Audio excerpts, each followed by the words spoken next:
Hey guys, William here, and this is going to probably be the last in a trilogy of videos summing up just how crappy I think Rogue One is. I'm not going to rehash anything that I have covered in the first two videos.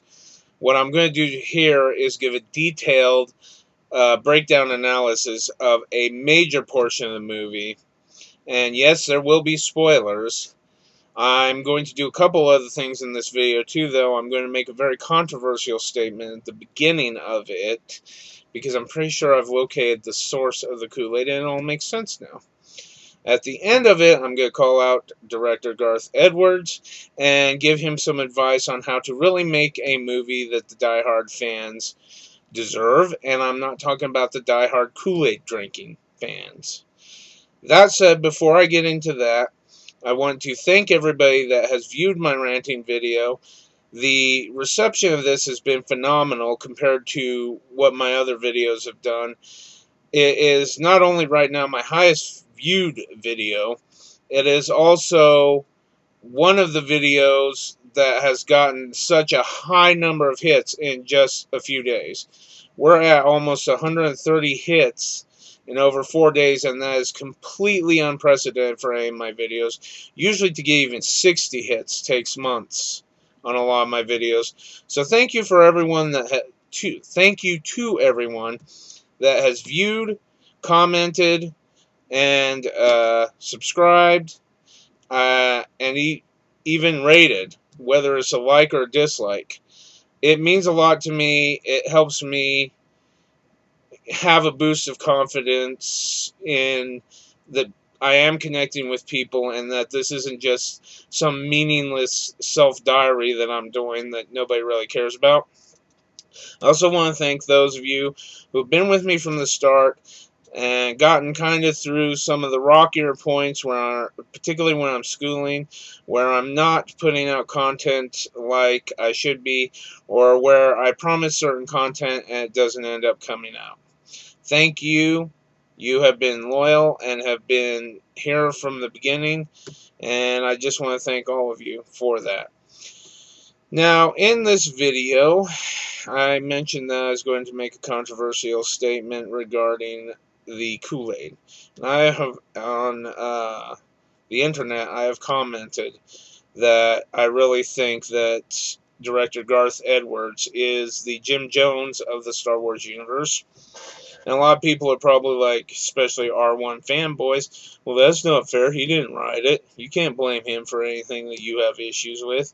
Okay, that's funny considering that everybody is so diehard on it, attacking Michael Bay for probably any movie he does, but especially the franchise movies that people claim he has ruined, which I will give leeway. Teenage Mutant Ninja Turtles, the first Michael Bay one, I actually liked. A lot of people can argue that. We can argue till the sun goes down on the problems with that. The second one was just flat fucking horrible. I'm not going to mince words on that. The Star Wars movies were good. Or, I'm sorry, Star Wars. You see where I'm at now? The Transformers movies were good. And initially, when Transformers came out, there were a lot of diehards that just went ape shit that Michael Bay was ruining their childhood franchise. Let's talk about childhood franchise. I have been there from the beginning. Okay?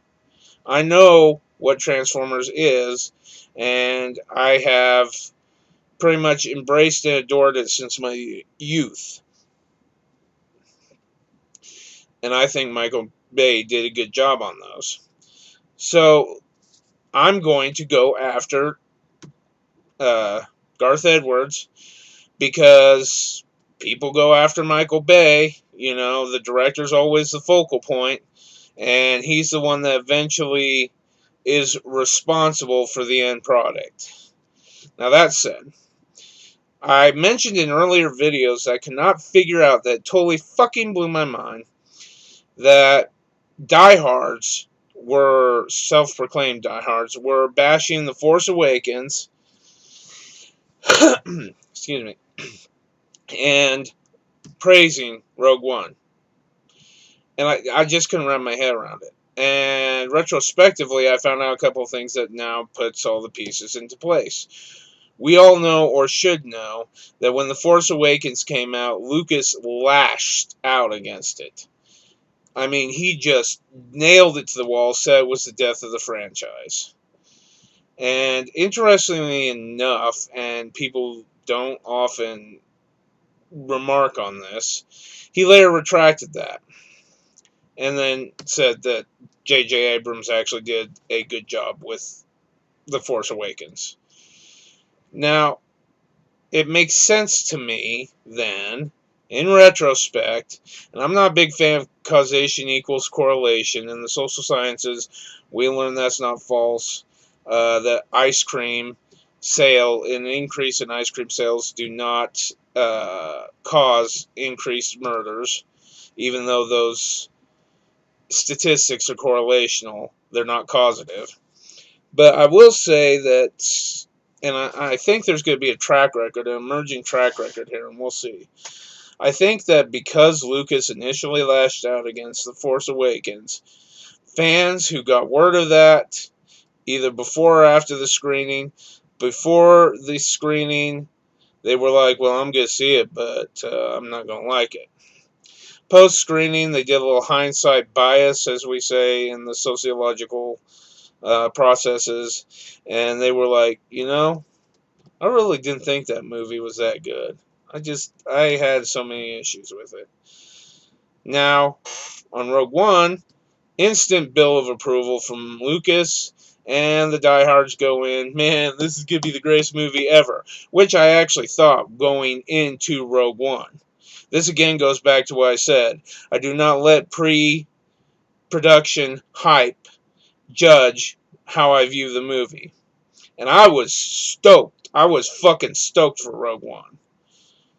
And then I went and saw it, and yeah, not so much anymore. And of course, all the Rogue One fanboys are like, it's got Lucas' seal of approval. It's gotta be good, right? Right? Just me. So this is my guess, and this is where my controversial statement comes in. Given Lucas's surprising 160, 180, whatever, I'm not a mathematician, 180, that's what it is, complete turnaround on The Force Awakens and subsequent instant rubber stamping of Rogue One, I kind of wonder if there wasn't a little backroom dealing where Disney was like, hey man, what you say can seriously impact the franchise. And so, here's a little something for your time and trouble. But if you could just start rubber stamping these, and there's not enough data right now to prove my theory correct. Only after 3 more movies, or however the hell many they're going to make, are we going to see a trending pattern on whether or not I'm accurate on that, but that's just my guess. Because to me, it makes sense when someone who was so vehemently opposed to The Force Awakens turns around, suddenly starts approving it, and then instantly rubber stamps Rogue One. That's the only way that makes sense to me. So that's my controversial statement. Moving into the detailed plot analysis of a specific chunk of Rogue One. I'm not going to belabor the movie. I've addressed the beginning and the end in some fair amount of detail in the prior 2 videos. Right now I'm going to tackle one chunk that really drags the movie down for me. Not that much of it was anything good to sit through. And that is when they hit Jakku, because that's where I really think the movie starts self-destructing like crazy. So, Jyn Erso and Andor Cassian are going into Jakku, and I don't even remember why the hell they were going in there. I don't even remember what brought them there. But the point is they're there for some reason, and I'll address this in a minute, and they're supposed to keep low. There's Imperial forces in the city. They obviously want to avoid detection from them. And they end up getting in a situation where Imperial forces are coming through the streets where they're at. Naturally, they're ducking low and keeping out of sight. And then guerrillas start attacking, and I don't mean Gorrilas for the R1 fanboys. I mean rogue fighters, if you'll pardon the expression, insurgents, if you want to go with the more political term, start attacking the Imperial forces. And you would normally think that this would be the great opportunity for them to get out of sight in all the chaos. But, of course, very little in this movie makes sense. And Andor Cassian attacks a insurgent for whatever reason I don't remember. It had to do with the insurgent gunning on Jyn Erso, I think. I don't even remember. I don't care. Point is, he attacks the insurgents, so that ends up leaving Jyn Erso and Andor Cassian, who were supposed to be laying low, fighting both the Imperials and the insurgents. Great way to stay out of sight, guys. Then they get cornered, and there's no way out. And this is representative of the entire scripting process on this movie. The writers corner themselves, can't get out, and somehow, something happens to aid our heroes. My creative writing professor said that somehow is one of the worst, is actually a forbidden word in novel writing.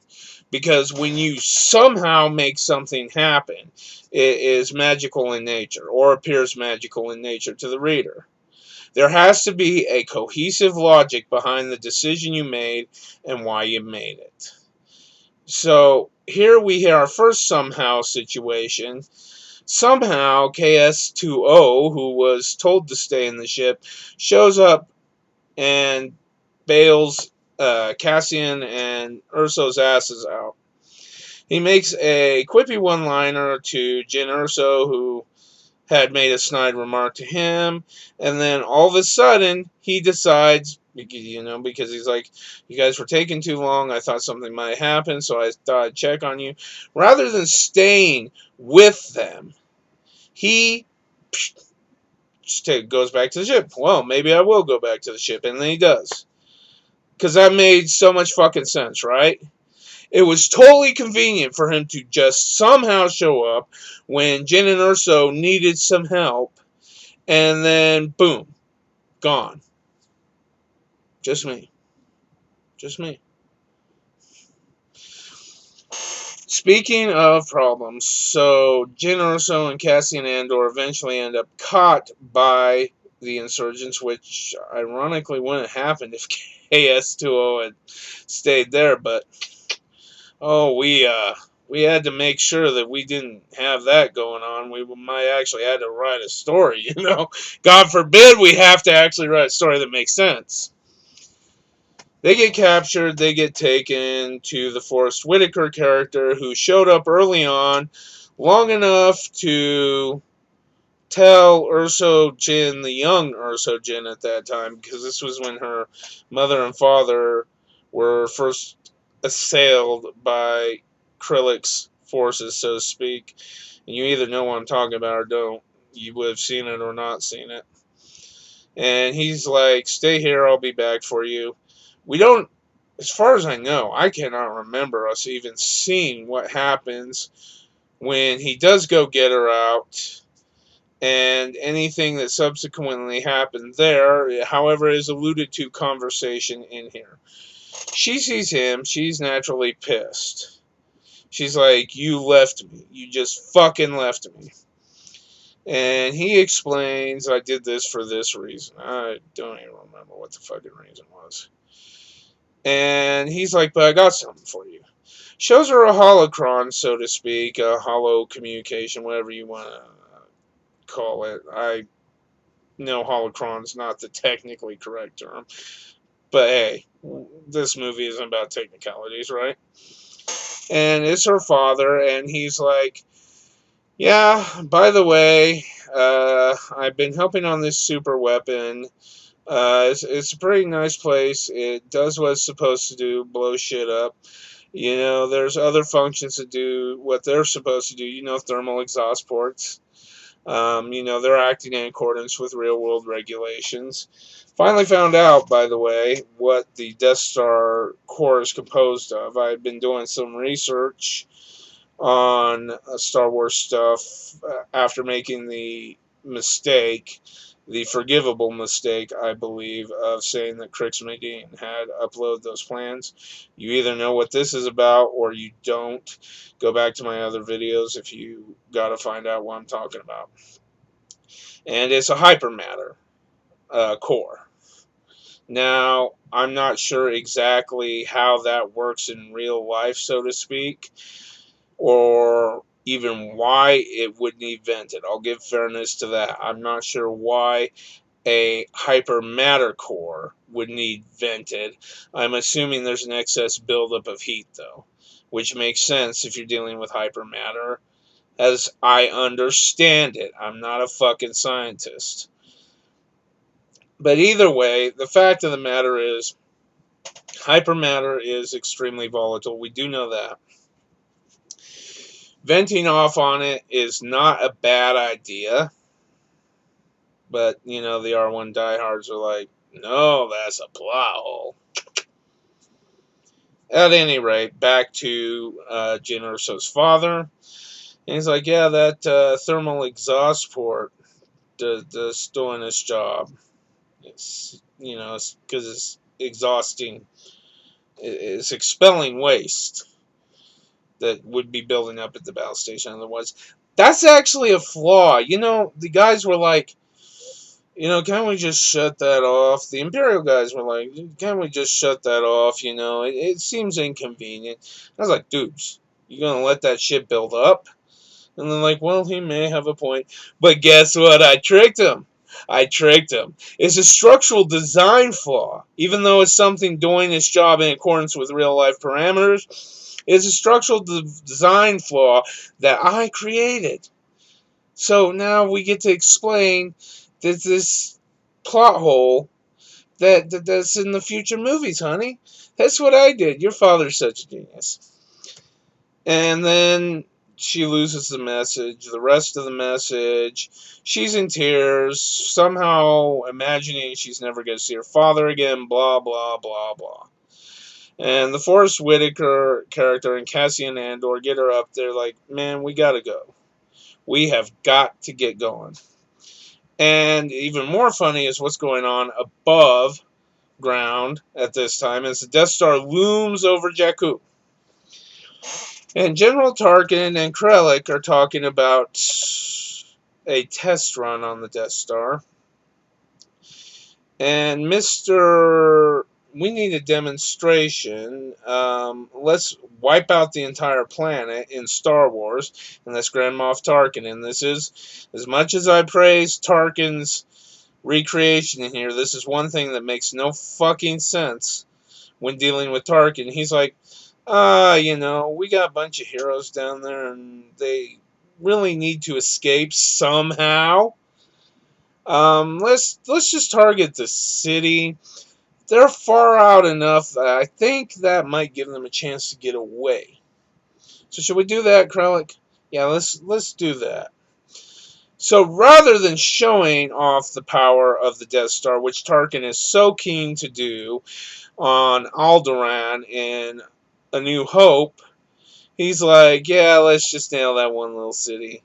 And the fact that you could even narrow the Death Star hyper matter beam, I'm assuming, if it's connected to the core functions, I don't remember what kind of, or is it a particle accelerator beam? I don't remember what the Death Star does, or was laser components made of. But you take this massive beam and you fine-tune it down to hit a tiny-ass city. Now, I understand there's technical precision, but that kind of technical precision, okay, it's been shown in Return of the Jedi on the second Death Star. But we have to assume that the Death Star is not made to wipe out tiny cities. It's not made to wipe out tiny ships. You gotta remember, the Death Star beam in Return of the Jedi was firing into a fucking massive fleet. It was gonna hit something anyway. It's not like they narrowed the beam to focus on a fucking fighter or frigate or whatever. Okay? Seriously, just me. Just me. So, of course, the Death Star beam hits about this time, and in this outer fortress of, I think his name's Saul Guerrero, the Forrest Whitaker character, they start feeling the rumblings of the destruction of Death Star beam hitting Jakku. And they're like, oh, we really gotta get out of here now. So they start scrambling, and she turns to Saul Guerrero, and she's like, you've always been there for me. You need to come with me. I'm like, fucking in love with you. Sarcasm heavily, in case you haven't figured it out. And he's all stoic, and he's like, no. He's like, I have contrived the plot. I have forced it along. You have now found out about the weakness in the Death Star. And my job here is done. Has a plot mechanism. I fucking monkey wrenched the plot along, painfully forcing it along, even though, and now that's done, I have no purpose to exist. And so he fucking stays there, and they take off. He gets wiped out with the city of Jakku, obviously. Or whatever the hell the city was named. I don't even remember if the planet was named Jakku or if the city was. Oh, Jeddah. I'm sorry, Jeddah. I'm on such a tirade again that I'm fucking focusing on the wrong things. Jeddah. For those who R1 fanboys who are calling my ass out at this point in the video. Jeddah. Okay? You get my point. You get my point. All this is going on. None of it makes sense. They take off and somehow manage to escape the beam of the Death Star. And this is one of the worst. This is one of the most poorly, among a movie that is all poorly contrived. This is one of the most poorly contrived instances where the plot is continually shoehorned along, just forced and forced and forced. This is the most painful scenario of forcing these incidents. Now, that's the specific focal point that I wanted to work on as far as the one section of breakdown analysis goes.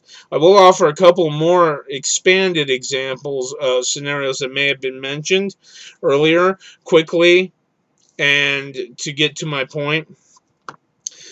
So you have, like I said, you have scenarios like this going along throughout the movie. But when you start hitting the end, there are some things that just don't fucking make sense. Someone pointed out that you've seen Cassian Andor making a grab for the data drive, and he falls. And somehow I missed this, and I'm partially sad I did and partially glad I did. He smashes his head into several railings on the way down on this, I don't know, God, hundreds of foot drop, whatever it happened to be. If he had hit the end, he would have been a vegetable. If he wasn't a vegetable from smashing his head against everything on the way down. Yet, lo and behold, miraculously, when Krellick goes to kill Jyn Erso, Cassian shows up, saves the day. And I don't even remember if Erso had gotten the plan sent to the Death Star at this point. The Death Star plan sent to the Rebellion at this point or not. If she had, there's no point in saving her. Like I said in another video, this is an Expendables movie with Expendables results. And that means everybody dies. Should just add Krellick fucking killer. Later, well, I should say shortly after he saves her, Cassian and Jyn Erso limp to a beach And I'm assuming at this point in time was when, which is really funny if you think about it, was when Tarkin was like, yeah, pull the trigger on that planet. We don't really need it. Seriously. I mean, you're sitting there and you're like, yeah, they already got the plans up to the rebellion, so let's destroy the planet now when we should have actually been pulling the trigger on it a fucking hour and a half earlier. Just me. Just me. Planet ends up destroyed, obviously. You have Jyn Erso and Andor Cassian viewing the sky, the sunset, embracing romantically. It's their last moment, and poof, then they're gone. Just me. It's a fucking waste of resources. I mean, and I've called it this. This is the 50 Shades of Shit of the Star Wars universe. 50 Shades of Shit type plot is what we're dealing with. Okay? Not that I have read 50 Shades of Shit, but I've had more than enough romance writing friends who have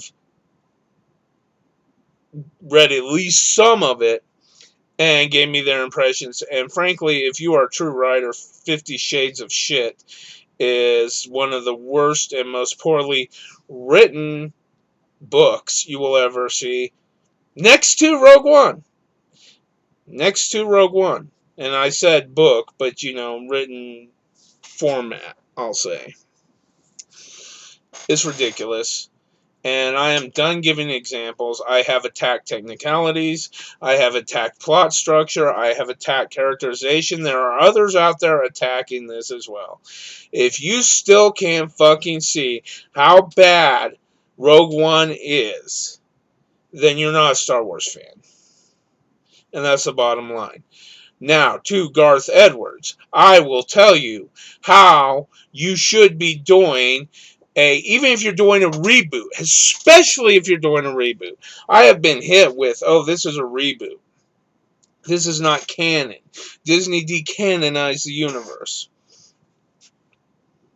going into a canon movie. This prelude is into episode 4. This movie ends where episode 4 begins, which is canon, I might add. You're making a non-canon introduction to the canon universe. You're saying we have decanonized the universe, do whatever you want, but make sure it shores up with what you're introducing in what we've already dealt with in canon. Great idea. Great idea. How this should be done. IDW has rebooted several franchises. Franchises I am very protective of.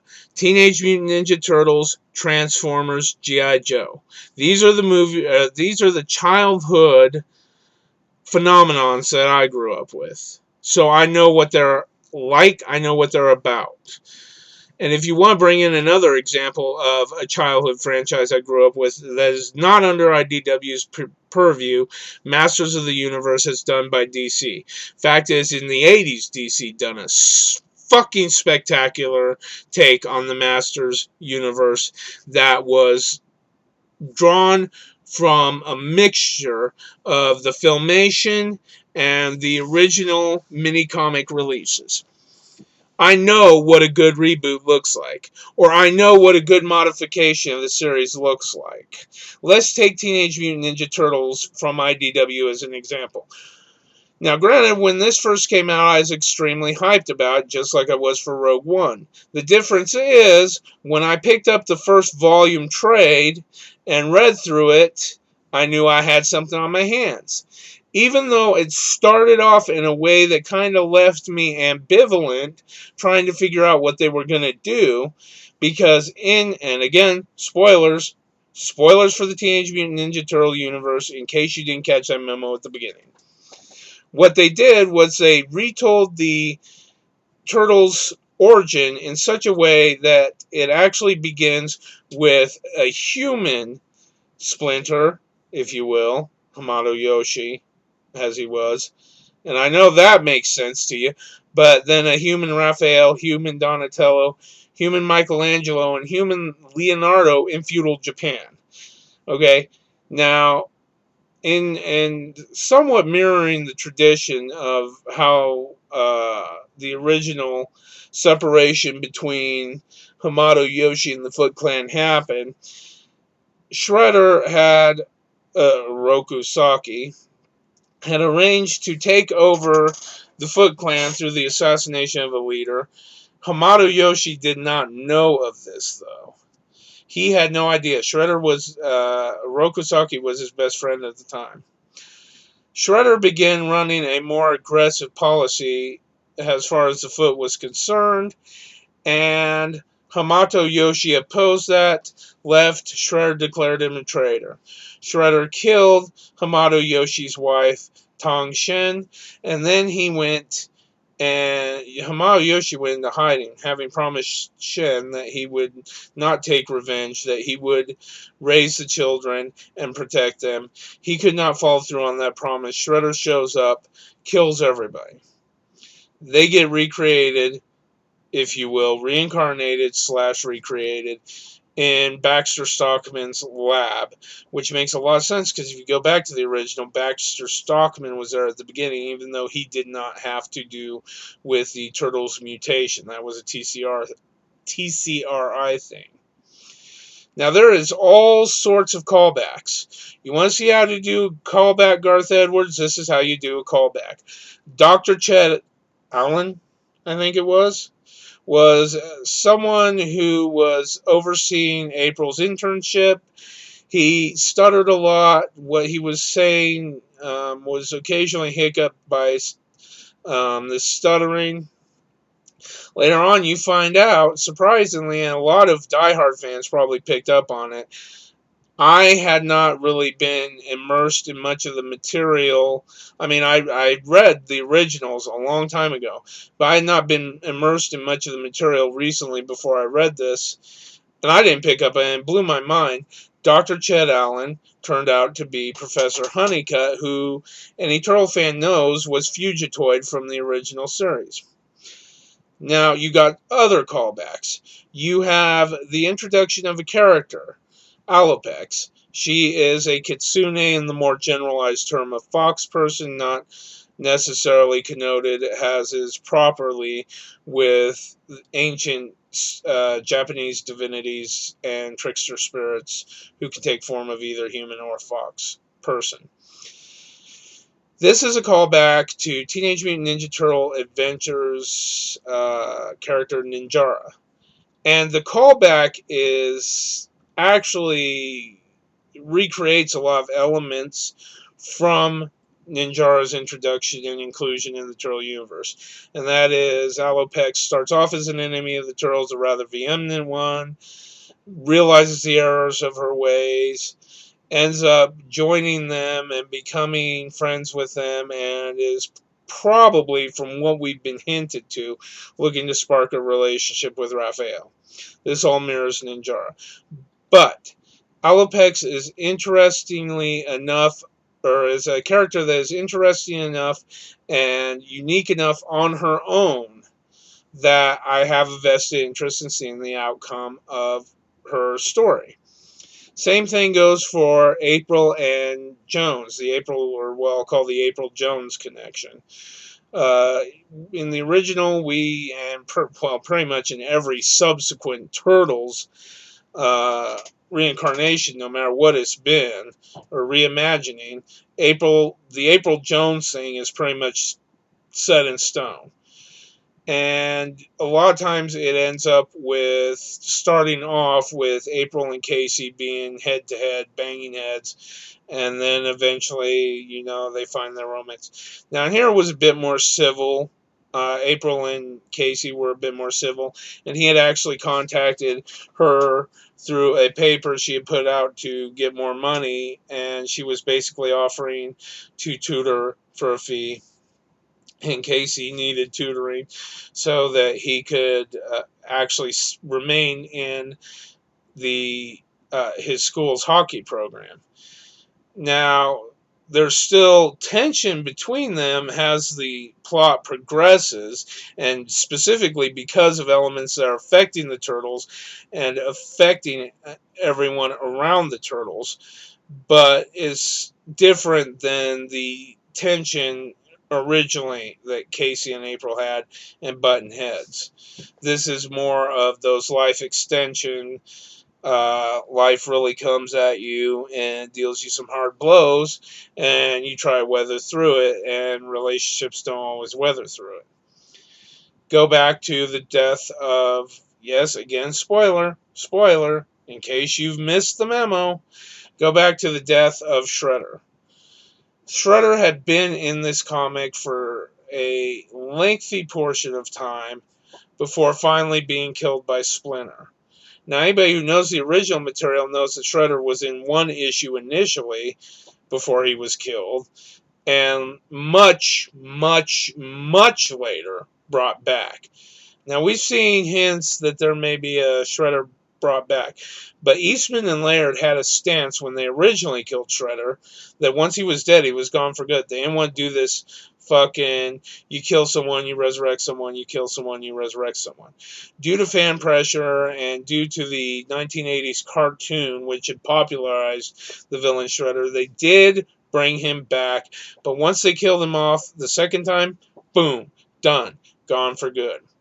And I think we're looking at that with this, in that if he's not permanently gone after being off this first time, he's definitely not going to come back after the second time. That's my opinion on the way things have gone so far. All these callbacks have integrity. And it's more than just callbacks in a way, because it's substantial portions of plot. And rather than rehashing pre-existing material, they allude to it while still keeping their own integrated and well thought out canon universe, or new canon universe, if you will, that has substance in terms of plot, pacing, and characterization. And these are the strengths of the IDW reboots. It doesn't matter that, a lot of purists would insist that you have to have the same universe over and over and over and over and over. Okay, it doesn't matter if you don't have the same things going on, as long as you have the critical elements that made those so successful. Another good example that people are perhaps a bit more familiar with, because it's not a specialized fan base, or at least isn't anymore thanks to Peter Jackson, and that's his retelling of Lord of the Rings. There were a lot of things where Jackson substantially changed the story, Tolkien's story, but the way he did it, he was clearly paying homage to the original work. And this is the earmarks of a great reboot. You are doing your own thing, but you're still hearkening back in spirit to the original. And it's not even that you have to do callbacks or have to bring in plot points that were covered in the first ones. You just have to have that feeling driving the product, that sense of connectedness to the original universe. That's all you got to do. It's not really that hard. But when you throw out basic fundamentals of plot, structure, characterization, and pacing, then, and that's the one thing I've called this movie out on repeatedly, and others have as well, then you don't even have a good work. I mean, I would love it if I could say, yeah, Rogue One I don't know that I could say it was a great Star Wars movie, but it was a great movie. I wouldn't even mind saying that. I'm not so much of a purist that I can take a Star Wars movie that doesn't feel like Star Wars and diss it because it doesn't feel Star Wars. I'll say it's a great movie. It's not a great Star Wars movie. I've done this repeatedly. But once you start throwing all these elements out, you got nothing. You got horse shit. You got a pile of steaming, stinking horse shit. And that's what Garth Edwards has done to this Rogue One. He is literally, fact is, my concern is the hype being invested by the major diehard fans. If he's able to poison them with this Kool-Aid, the universe is pretty much dead, in my opinion. I go back to my previous statement that Garth Edwards is the Jim Jones of the Star Wars universe. He is more than happy to dispense this Kool-Aid. The writers have prepared this Kool-Aid, and Lucas is the source of the Kool-Aid, because even though Lucas is not involved at all in the movie or the making of the movie, he's pretty much effectively made this Kool-Aid freely available by rubber stamping it. You just don't fucking do it. You're a director. You know these fundamentals. And if you can actually look at this movie and say those fundamentals are there, then you fucking need to go back to writing school. That's the bottom line. I have laid out my case of why this doesn't make sense. I have laid out repeatedly my case and my issues on this movie. And this is actually going to be the final Rogue One rant, as far as I know. And this is not technically a rant.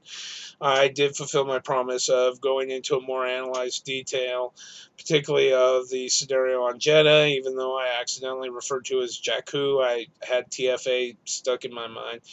And really, once you get down to it, once you see one desert planet, they're all the same.